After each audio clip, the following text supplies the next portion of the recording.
Assalamualaikum warahmatullahi wabarakatuh. Ketemu lagi ya dengan Caheng nih.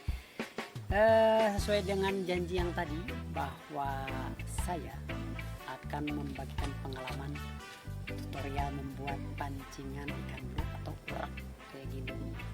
Ya.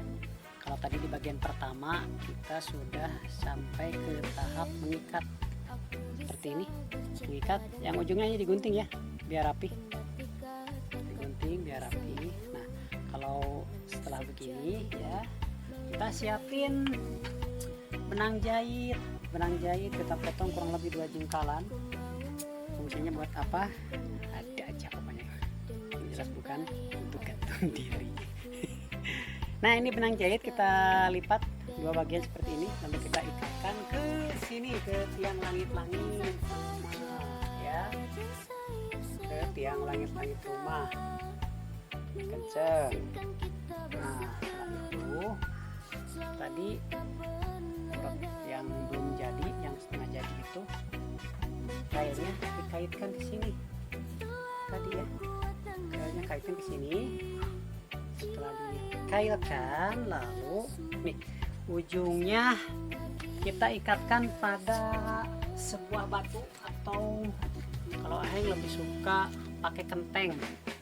Bahasa Sundanya kenteng, kalau bahasa Indonesianya genting ya, kayak gini. Tapi kita ambil gentingnya yang agak lebar, agak panjang sedikit ya. Terus diikat kayak gini, posisi diikatnya kayak gini, tapi jangan sampai miring kayak gini.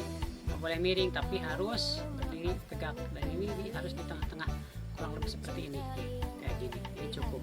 Pokoknya ketiga senar tersebut atau ketiga kenur tersebut kita ikatkan dengan kenteng atau batu ya, terserah. Terus setelah kita ikat, nanti tiap-tiap lembar tersebut kita bentangkan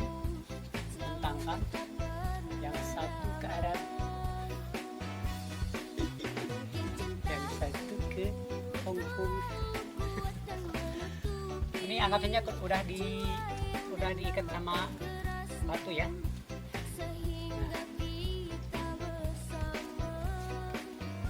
Nah kayak gini, posisinya harus manteng itu istilahnya harus kenceng ya, jangan sampai kendor. Nah, kita ambil salah satu dulu, lalu kita putar si genteng tersebut posisinya dari kanan ke kiri.